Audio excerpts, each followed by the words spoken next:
আল্লাহ বলেন তোমাদের উপর এমন একটা কাল অতিবাহিত হয়েছে যা উল্লেখ করার মতো তোমরা কোনো বস্তু ছিল না। একটা নাপাক পানি ছিল, আরে আমি আল্লাহ তার মধ্যে আস্তে আস্তে কারিগরি করেছি। সুবহানাল্লাহ। পৃথিবীর কোনো মানুষের ক্ষমতা নাই, পৃথিবীর কোনো মানুষের ক্ষমতা নাই পানির মধ্যে কোনো নকশা করার। এটা একমাত্র কেবলমাত্র কে পারেন? আরো জোরে বলতে হবে কে?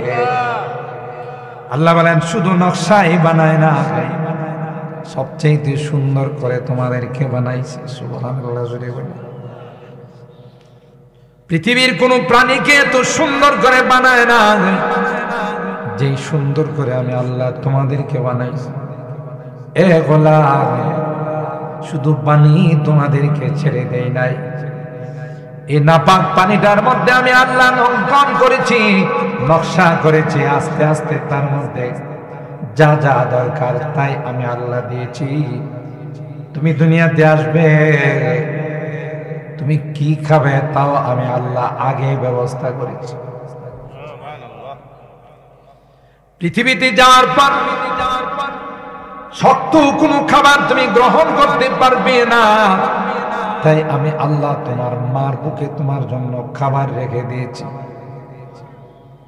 যে মার সন্তান হয় না ওই মার বুকের মধ্যে কিন্তু দুধ জমা হয় না, ঠিক? আল্লাহ বলেন আমার মেহমান আসবে বান্দা, আমার গোলাম তুমি দুনিয়াতে যাবে, তার তোমার মার বুকে তোমার জন্য সবচাইতে পুষ্টিকর খাবার জমা করে দিয়েছি। মার বুকের দুধ সন্তানের জন্য সবচাইতে পুষ্টিকর, সবচাইতে সুস্বাদু খাবার, রোগ প্রতিরোধ ক্ষমতা সম্পন্ন। সুবহানাল্লাহ।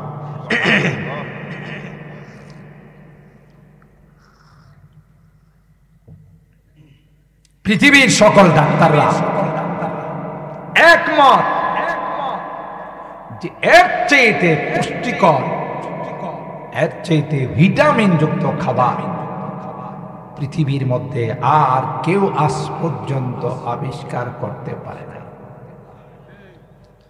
কে দিছেন? জোরে বলতে হবে। এরপরে আল্লাহ কয় কৃষকরা ধান আবাদ করে, ক্ষেত লাগায়, এর মধ্যে কেউ ইরি ধান করে, কেউ বা অন্য মোটা আটাশ। কিন্তু তোমার জন্য আমি আল্লাহ মাঝে মধ্যে কিছু পোলাওয়ের চাউলের ব্যবস্থা করছি, খাসার চাউলের ব্যবস্থা করছেন কে? ছোট্ট করে চিকন করে আমি আল্লাহ তোমার জন্য কিছু চাউল বানাইলাম। তুমি যখন দুধ খাওয়ার বন্ধ করলে, এরপরে তোমাকে খিচুড়ি খাওয়াইতে হবে, মোটা চাউল হলে তুমি খাইতে পারবে না। আমি আল্লাহ চিকন চাউলের ব্যবস্থা করে তোমার সেই ব্যবস্থা করে দিলাম। কে করছেন? আল্লাহ। এরপরে আল্লাহ বলেন এ গোলাম, তোমার ভিতরে আমি আল্লাহ এমন সুন্দর মেশিন ফিট করে দিলাম, তুমি যা কিছু খাও, খাওয়ার সাথে সাথে কয়েকদিকে সেটা সাপ্লাই হয়ে যায়।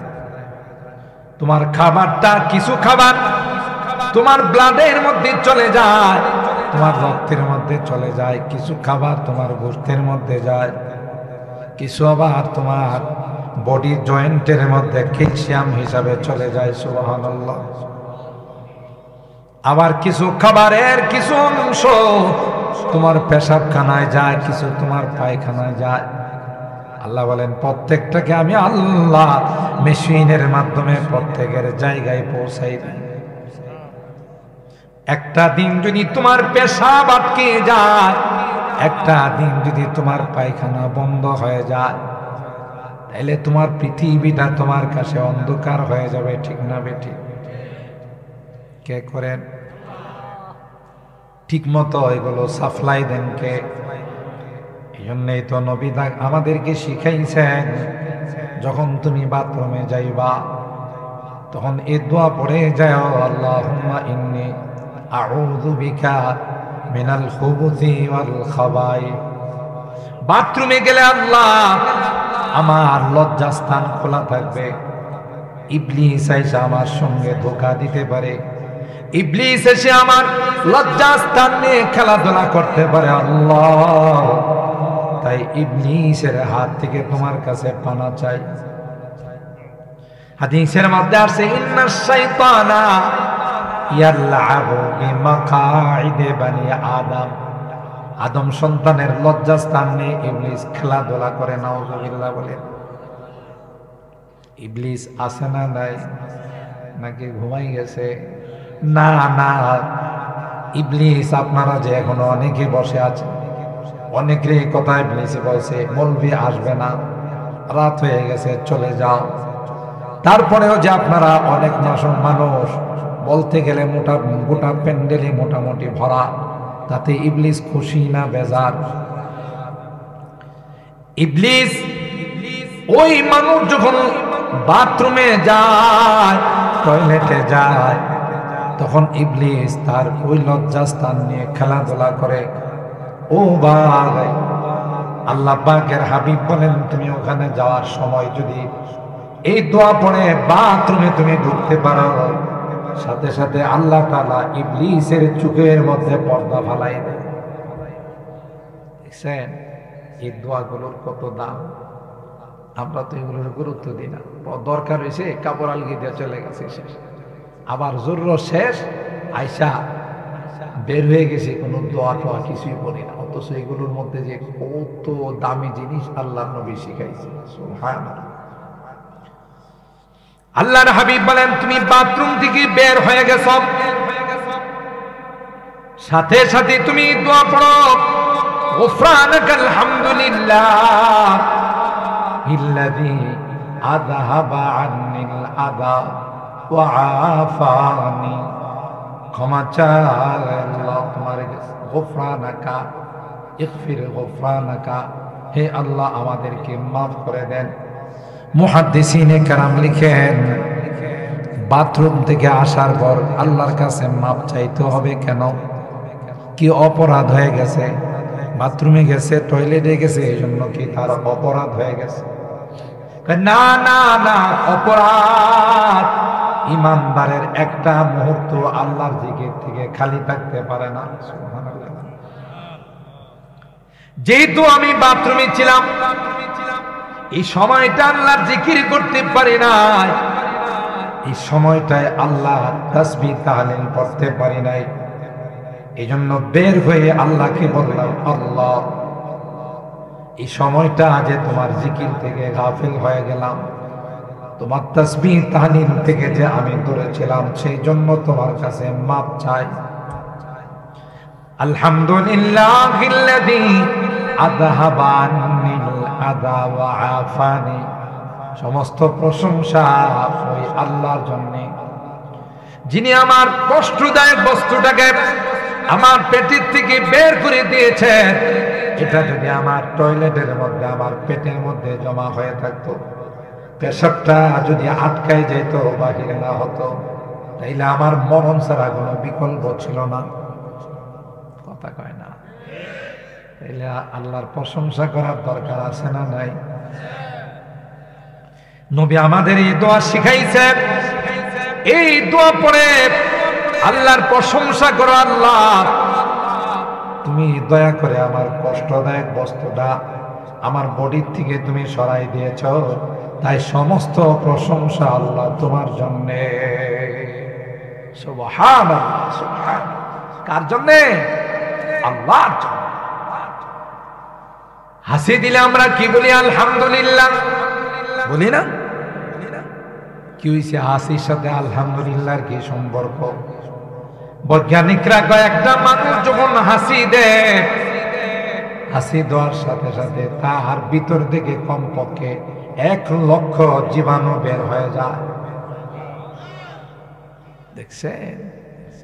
1,00,000 জীবাণু তার ভিতর থেকে বের হয়ে যায়।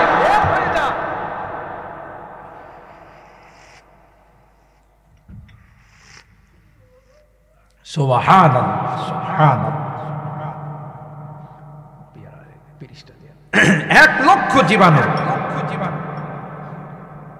আমার আপনার ভিতর থেকে বের হয়ে যাওয়াটা এটা কি সাধারণ নিয়ামত? আল্লাহর সাধারণ এহসান। সুবহান। এরপর আল্লাহ বলেন শুধু বানাইছি, মার বুকে তোমার জন্য দুধ জমাইছি,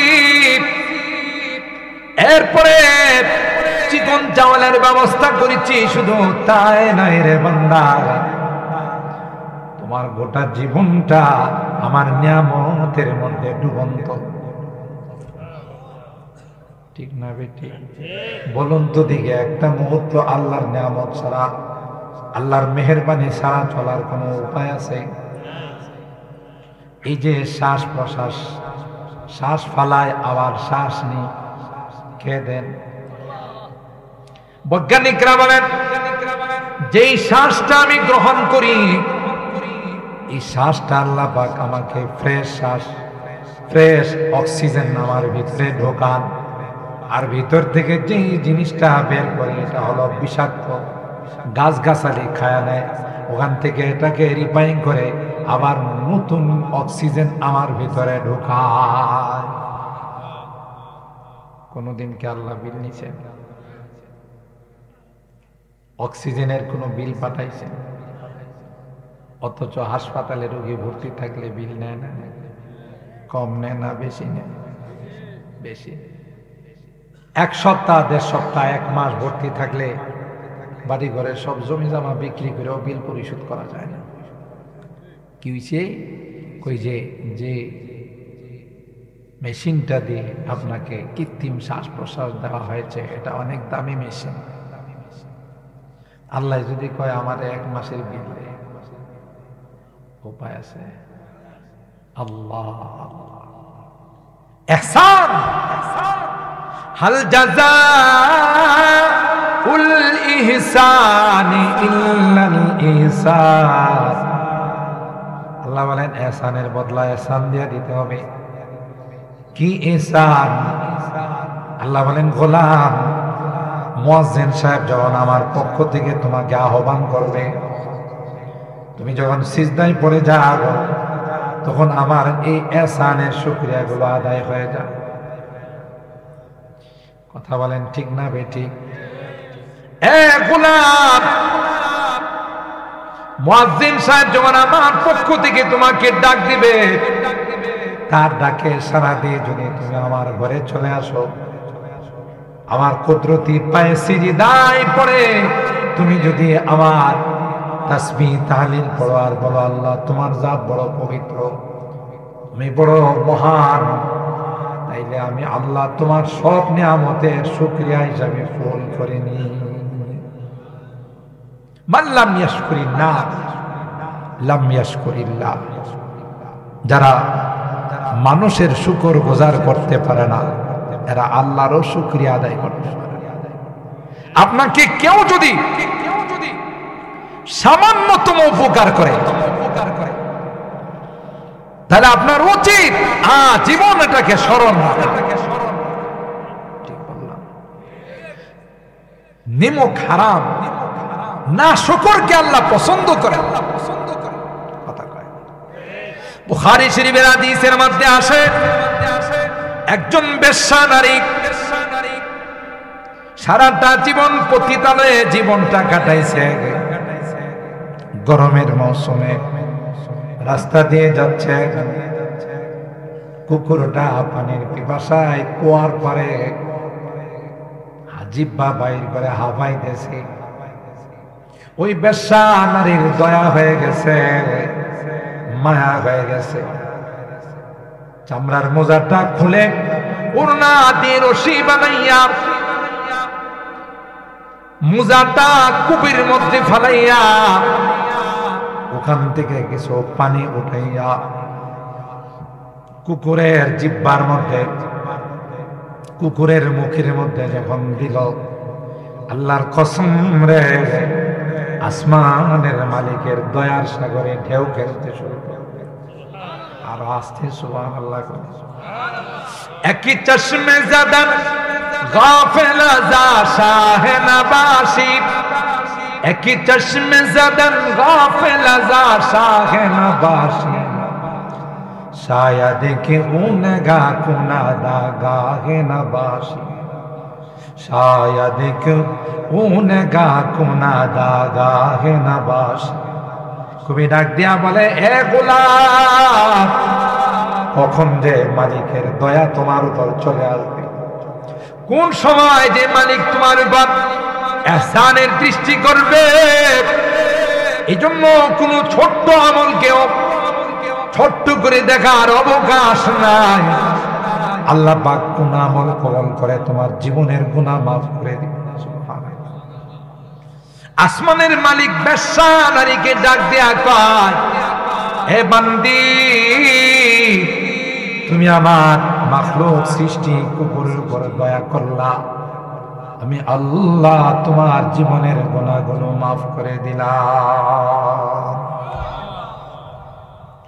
আরেকজন মুসলমান রাস্তা দিয়ে যাচ্ছে দেখে রাস্তার মধ্যে কাটা পড়ে আছে পাথর পড়ে আছে কলার খোসা পড়ে আছে কোনো মানে যদি খালি পায়ে হাইটা যায় কাটা ফুটবে পাথর লাইগা ব্যথা পাবে কলার খোসায় পড়ে স্লিপ কাটবে এই কথা মনে করে পাথরটা সরাই দিছে আসমানের মালিকের রহমতের দয়া রহমতের দৃষ্টি তার প্রতি পড়ে গেছে আল্লাহ ডাক দেয়া কই গোলাম রে মানুষের উপর তুমি দয়া করলা আমি আল্লাহ তোমার উপর দয়া করে দিলাম বুখারী মুসলিম দুই কিতাবে আরেকটা ঘটনা আছে বলবো না আমাদের কষ্ট হইতেছে 12:30 পর্যন্ত যদি হয় কষ্ট হবে না তো আল্লাহ কবুল করে দোয়া না করে কে কে যাবেন একটু হাত তোলেন দুই একজন হাত তুলছে মাশাআল্লাহ দোয়া করে কে কে যাবেন একটু হাত তোলেন লিল্লাহি তাকবীর আমার ব্যাটারি ডাউন মনে হইতেছে আপনারা বইসা দিছে লিল্লাহি তাকবীর কোরআন সুন্নাহর আলো কোরআন সুন্নাহর আলো লিল্লাহি তাকবীর হাত নামা আল্লাহ হাত কবুল করেন এই তো আর 20টা মিনিট অসুবিধা হবে আমি আমার কথার ফিনিশিং টানবো আয়াত পড়ছি আর হাদিসের একটা অংশ বিশেষ আল ইহসান যুব আজকে ধন্যবাদ জানাই মুবারকবাদ জানাইতে হয় আমার যুবকরা যে বিশাল আয়োজন গতকাল মুন্সিগঞ্জে এক মাহফিলে আমি ছিলাম এর আগে আমি বলছি 50 থেকে 60,000 মানুষ বলতে গেলাম বিশাল প্যান্ডেল পরে আমি খবর পাইলাম যে পরিমাণ পুরুষ তার ডাবল হয়েছে মহিলা আর আসতে সুবহানাল্লাহ বসিওরা এলাকায় সুবহানাল্লাহ জোরে করলে তো আবার সরারখানার থেকে পুলিশ আসবে না হ্যাঁ এই ভয়ে হয়তো আপনারা আসতে নিতেছেন তো হুজুর যদি পুলিশে ধরে নিয়ে যায় আপনি তো লাগা গেবে থাকবে এই জন্য মানে আপনারা আসতে সুবহানাল্লাহ আর একটু আসতে পান আরো আসতে আর একটু আসতে আমরা যত উল্টা কই এরা বাউ আল্লাহ আমাদের কবুল করেন আমিন আল্লাহ আমাদের মা বোনদেরকে কবুল করেন আমিন ঘটনা একজন ব্যক্তি ব্যবসা করে যারা ব্যবসা বাণিজ্য করে কত যে বাকি দেওয়া লাগে কত টাকা যে মার যায় কথা কয় না এটা কিন্তু ব্যবসার একটা মারাত্মক নেগেটিভ সাইড অনেক টাকা পয়সা মার যায় অনেক টাকা বলে যায় আগামী মাসের 5 তারিখে দিয়ে দেবে কত 5 তারিখ যে যা খবর থাকে আবার যদি আপনি একটু বেশি কিছু করেন হ্যাঁ বেটা আমি কি দেশ ছেড়ে চলে যেতেছি নাকি কথা কয় আর একটু যদি পাওয়ার থাকে তাহলে তো হাত রায়া করে একবারে থাপড়ায় 32টা দাঁতের পরে আরো 2টা দাঁত বেশি ভালো কয় না মানে হইলো মাতবর এলো মাস্তান কি বেটা বেহায়া কোথাকার আরেক বেটার কাছ থেকে তুই ঋণ নিয়ে খাস আবার 32 দাঁতের পরে বলে আরো 2টা দাঁত বেশি ভালো কথা কয় না ওই লোকটা বলে আমি ব্যবসা করতাম যখন কেউ আমার কাছে আইসা অসহায় মানুষ বলতো ভাই দেওয়ার মতো টাকা নাই রে তুমি কি করবা আমার কিছু করার নাই হয় আমাকে তোমার ঘরে বান্দি রাখো গোলাম রাখো না হয় আমাকে মাফ করে দাও। ব্যবসায়ী কয় মায়া লাগতো আমি ক্ষমা করে দিতাম। কেউ যদি বারবার এসে আমার কাছে ঋণের সময়টা পরিবর্তন করতে তাও আমি সুযোগ দিতাম, ঠিক আছে ভাই এই মাসে পারো নাই আগামী মাসে দিও, আগামী মাসে পারে নাই এরপরের মাসে দিও। কিতাবের মধ্যে আসে মৃত্যুর সময় ওই বেটা তার সন্তানদেরকে ওসিয়ত করে গেছে, তোমরা যখন আমার ব্যবসা করবা রে আমার মতো কিন্তু তোমরা মানুষের সাথে আচরণ কইরো, রুক্ষ আচরণ কইরো না, কর্কশ ব্যবহার কইরো না। মৃত্যুর পরে তার সন্তানগুলো স্বপ্ন দেখে অনেক সুন্দর ফুল বাগানে হাসি খুশিতে চলাফেরা করে। সুবহানাল্লাহ বলে জিজ্ঞাসা করে আব্বা জান আপনি কেমন আছেন, পরপারে আপনার জীবনটা কেমন যাইতেছে? তিনি মুচকে হাসি দিয়া কয় আল্লাহ বড় ভালো রাখছেন, জান্নাতে দিয়েছেন। আল্লাহ আমাকে ডাক দিয়া কয় এ গোলাম আয় আয়, তুমি আমার বান্দাদের ঋণ মাফ করে দিছ, সময় চাইলে সময় দিছ, আমি কি তোমার চাইতে বেশি শক্তিশালী নই? আমি কি তোমার চাইতে বেশি ক্ষমতাবান নয়?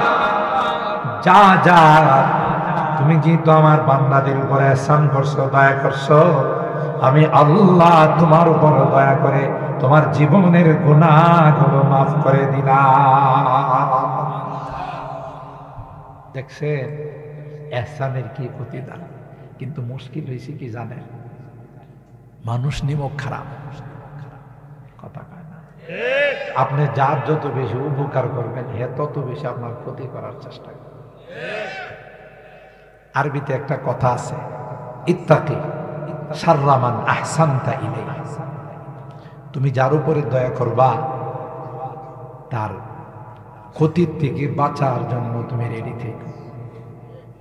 হযরত কারি তৈয়ব সাহেব রাহমাতুল্লাহ আলাইহি, আপনাদের কষ্ট বেশি দিয়ে বানাইতেছি।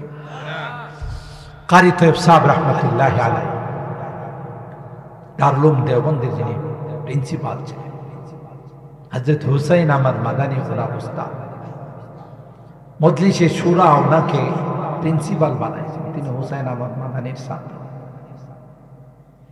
প্রিন্সিপালের গদিতে বসে না, সাইডে বসে থাকে। উস্তাদের সামনে আমি আমার গদিতে বলবো এটা আমার লজ্জায় দেয়। সুবহানাল্লাহ।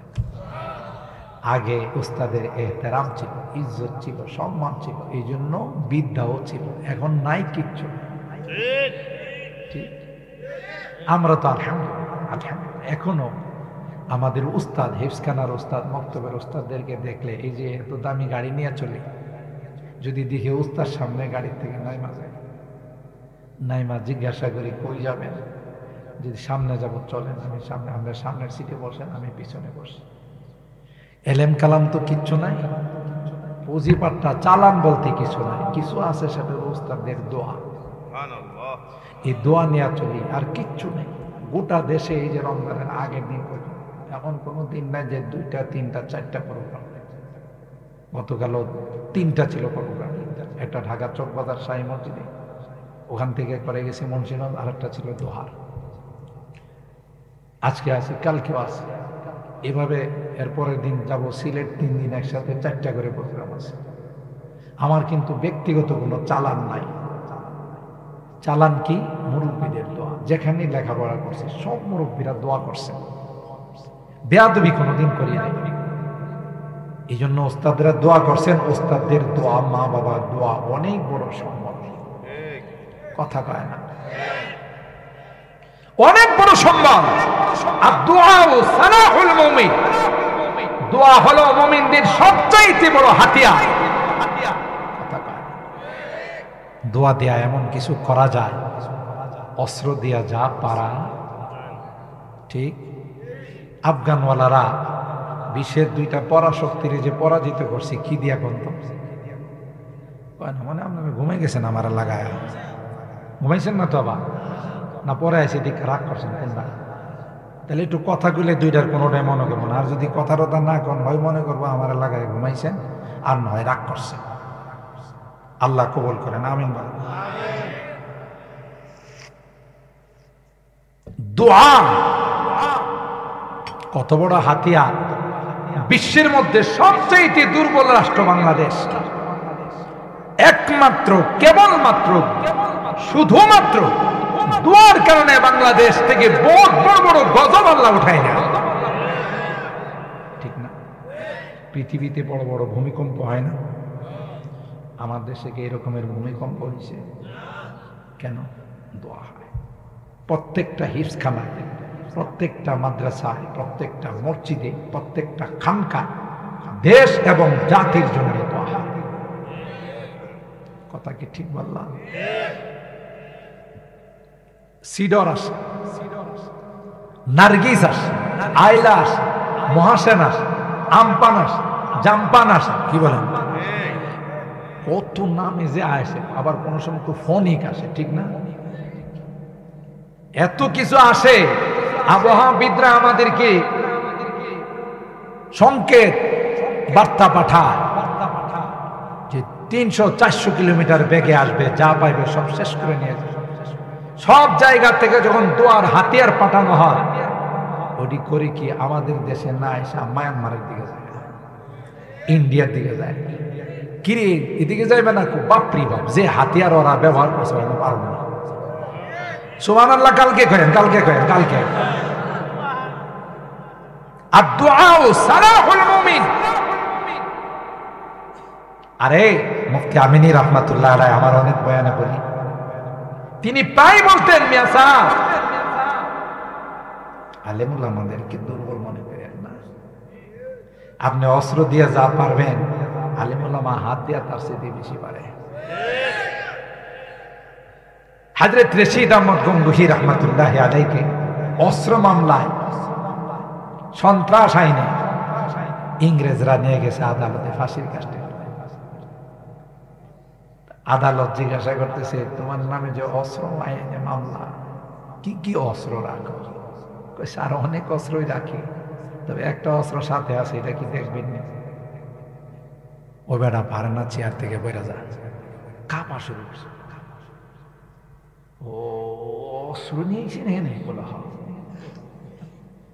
বোঝেন নাই? কাঁপা শুরু করছে, হে অস্ত্র এনে ফাঁসিব, হে বলো অস্ত্র লয়া ঢুকছে, যুদ্ধ অস্ত্র মাইরা দেওয়ারে। তখন কয়ে অস্ত্র আছে সাথে, দেখবে একটু দেখা। পকেট থেকে তাসবিহটা বাইর করছে, সুবহানাল্লাহ কম না? তো এটা হলো অস্ত্র, সুবহানাল্লাহ। এটা অস্ত্র। হ্যাঁ, তোমরা হাজার অস্ত্র দিয়ে যা পারবে না, এটার একটা দানাতে টান দিলে অস্ত্রের মালিক আমাদের জবাব দেয়। तौहीद ने बख्शी है हमें हौसला मंदी, हम मिल्लत इस्लाम के जाबाज सिपाही। तौहीद ने बख्शी है हमें हौसला मंदी, हम मिल्लत इस्लाम के जाबाज सिपाही। हम खालिद दर्रार की अजमत का निशा है, कासिम महमूद की गैरत का निशा है। আমাদের তো সবচেয়ে বড় অস্ত্র, আমাদের সঙ্গে আল্লাহ আছে, সুবহানাল্লাহ। কে আছে? আল্লাহ আছে। আমাদের হাত তুললে আসমানের মালিক আল্লাহর আরশের মধ্যে যা ধাক্কা লাগা, সুবহানাল্লাহ। আমি এক বয়ানে বলেছিলাম, আল্লাহ ওয়ালাদের সাথে বেয়াদবি করো, দুনিয়াও বরবাদ হবে, পরকালও বরবাদ হবে। আপনারা হয়তো চিনেন ভাটপাড়া আব্দুল হাই মৌলভী, তার মাজার আছে জামিয়া ইউনুসিয়া, অনেক মেধাবী ছাত্র ছিল। কি কারণে জেনে একবার হযরতে ফখরে বাঙ্গাল রহমতুল্লাহ আলাইহির জামানায় বিচার হবে, দুইজনের মধ্যে সালিশ করবে, পরে ডাকছে, ওই আসে নাই। আমি কথাটা বড় হুজুর রহমতুল্লাহের কাছ থেকে সরাসরি শুনছি, কোনো মানুষের শোনা কথা নাই। ফখরে বাঙ্গাল বলতেছে, ওই কোথায়, ওই কোথায়, আসতেছে, নামটা দেন, নামটা দেন। সাথে সাথে দপ্তরে ফখরে বাঙ্গাল তো রাগিলা মানুষ ছিলেন, ঠিক না? আর ছোটখাটো আলেম ছিল, ফখরে বাঙ্গাল কি ছিল? ফখরে বাঙ্গাল। কত বড় মাপের আলেম, ইলমের জাহাজ। ছাত্র জীবন থেকেই তার বুজুর্গি আর কেরামতি প্রকাশ পেয়েছে। তিনি বলছেন যে খাতাটা তো, ওর নামটা কোথায়? লাল কলম, লাল কলম দিয়ে তিনি নাম বরাবর টান দিচ্ছে, টান দিয়া বলছে খাতা থেকে তার নাম কাটা হলো, আল্লাহর আরশ থেকেও তার নাম কাটা। আল্লাহু আকবার বলেন, আল্লাহু আকবার। কত পাওয়ারফুল দেখেন। জামিয়া ইউনুসিয়া থেকে, দপ্তর থেকে তার নাম লাল কালি দিয়া কাটছে, আর এই কাটাটা সুজা আল্লাহর আরশে চলে গেছে। তাই হল বেঈমান হয়ে, মুশরিক হয়ে মারা গেছে। এখনো তার কবরে মানুষ সিজদা দিয়া বেঈমান। হাই মৌলানা, হাই মৌলানা, কথা বলেন ঠিক কিনা? আল্লাহওয়ালাদের কলমের মধ্যে পাওয়ার আছে না? জোরে বলেন। হযরত মুফতি আজম মুফতি নুরুল্লাহ রাহিমাহুল্লাহ, এরা তো মাদার জাত ওলি ছিল। আমরা তো এই সম্পদগুলো হারাই ফেলেছি, নাই, ব্রাহ্মণবাড়িয়া শূন্য হয়ে গেছে।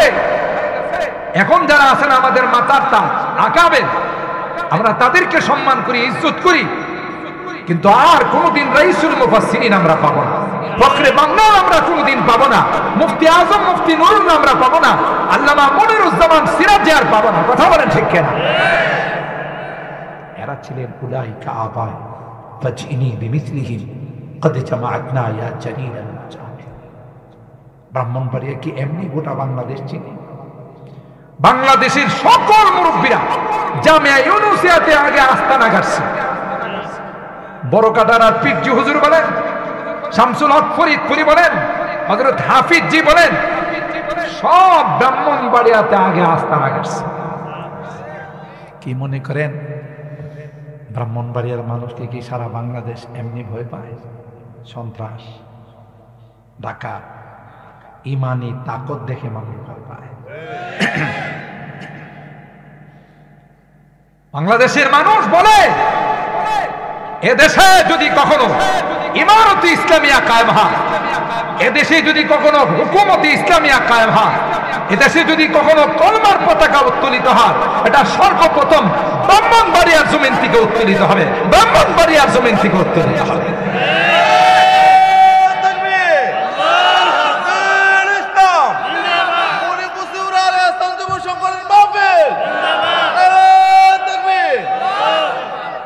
হযরত মুফতি আজম মুফতি নুরুল্লাহ রাহিমাহুল্লাহ একবার ট্রেনে আসতেছিল, ট্রেনের ভিতরে ডাকাত ঢুকছে, সবার মালামাল নিতেছে। মুফতি সাহেব হুজুরের কাছে আসা, দেন আপনার কি আছে দিয়া দেন। হুজুরের পকেট খুলে দিছে, কি আছে নিয়ে নাও। কয় না আপনি দেন। আমি তো দিবার জন্য আসি নাই, তোমরা নেওয়ার জন্য আসি। আমি যদি তোমাদের দিয়ে দিই তো পরকালে পাবো কি? আল্লাহ তো তুই তো নিজেই দিছস। সুবহানাল্লাহ কম। আমরা তো হলে পায়জামা গরম, বলে যে ভাই একটু বসেন, আমি আগে কাদিয়ানি অফিস থেকে আসি। কাদিয়ানি অফিস চিনেন তো? এই বাথরুম মাদ্রাসার বলবেন, এরা জিজ্ঞাসা করে দেখেন, এরা যখন একটা কই যা আসবো, কাদিয়ানি অফিসে যাই। মানে বাথরুম রে কি বানাইছে? কারণ আছে, কারণ কাদিয়ানিদের যে মির্জা গোলাম আহমদ কাদিয়ানি হারামজাদা, এই হারামজাদার থেকেই তো এখন যে বর্তমান পশ্চিমারা ট্রান্সজেন্ডার লিঙ্গ পরিবর্তনের যে স্লোগান দেয়, এই হারামজাদার থেকে শিখছে। এই হারামজাদা এতটাই তার সির আছে, তারসিরা বুঝেন তো, এতটাই হারামজাদা তারসিরা ছিল। কখনো কয় আমি আসলি নবী না, ছায়া নবী। হ্যাঁ বলে ছায়া নবী, নবীর ছায়া বলে, কইবেন না নাউজুবিল্লাহ। আপনারা বোধ আমার পদ্ম দিতেছেন যে মৌলবীর তো কথাবার্তার সাইজ বেশি ভালো মনে হইতেছে না রে।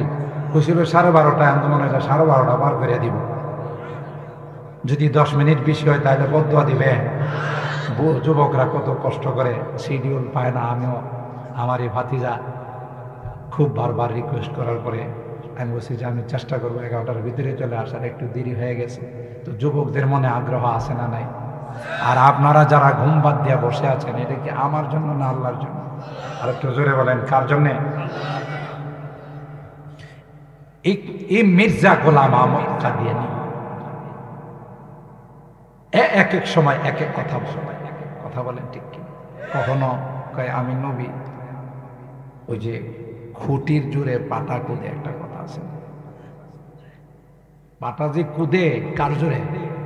পাটা জানে যে আমার যে খুঁটি দিয়ে বাইন্দা রাখছে 1000 কুদলেও লাভ হবে না। দেখবেন কিছু চিকন টাইপের মানুষ আছে, ওগুলি বারুদের মতো জয়লা উঠে, গায়ে কিন্তু হাড্ডি ছাড়া কিছু না, কিন্তু লাভ দেখলে মনে হয় যে এক লাভ দিয়ে আসমানে উঠে যাবে। সার ওরে শেষ করে বললাম, অথচ এর একটু সারেন না, আসতে দেন। এরা আমার হাত বসাইলে এরপর বাকি কোনো কিছু খুঁজা পাওয়া যাবে কিনা দেখি। একটু পাতলা মানুষ যারা, ওরা কিন্তু লাফালাফি বেশি করে, কথা পায় না। এটারে কয় খুঁটির জোরে। আবার পাতলা মানুষ যারা আছে, আবার আমার রাগ করেন না যে হুজুরে আমার বিরুদ্ধে বয়ান করে গেল, তাহলে তো আর বয়ানই করা যাবে না, ঠিক না? ইমাম সাহেব মসজিদে বয়ান করছে সুদের বিরুদ্ধে। কার বিরুদ্ধে? নামাজের পরে সেক্রেটারি সাহেব ডাক দেন, কয় হুজুর আমি টুকটাক সুদের ব্যবসা করি, আপনারা বুঝে কেন? কথা কয় না। হুজুর কয় না আমি তো জানি না। জানেন না? আমি তো দেখছি, আমার দিকে বারবার যে চাইছেন তো বুঝে পালাইছে যে আমার টার্গেট করে বয়ান। ইমাম সাহেব সরিমুরি কয় না ভাই আমি আসলে জানি না। ঠিক আছে, এবারের মতো সতর্ক করে দিলাম, আবার যদি সামনে শুনি যে সুদের বয়ান করছেন তাহলে গাট্টি গোল আলা তুম। কথা কয় না।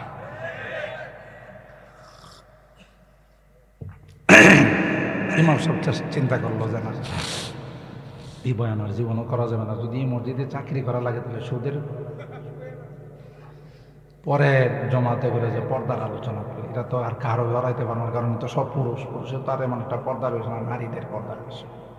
তো ভাই পর্দা ফরজ, কোরআনের কারিমের সূরা আযাবের ১ নম্বর আয়াত। পর্দা নিয়ে যখন বিশাল আলোচনা করছে, কেশিয়ার সাহেব ডাক দিছে, হুজুর এদিকে আসেন, বেতনটা তো আমার থেকে নিতেই বলেন।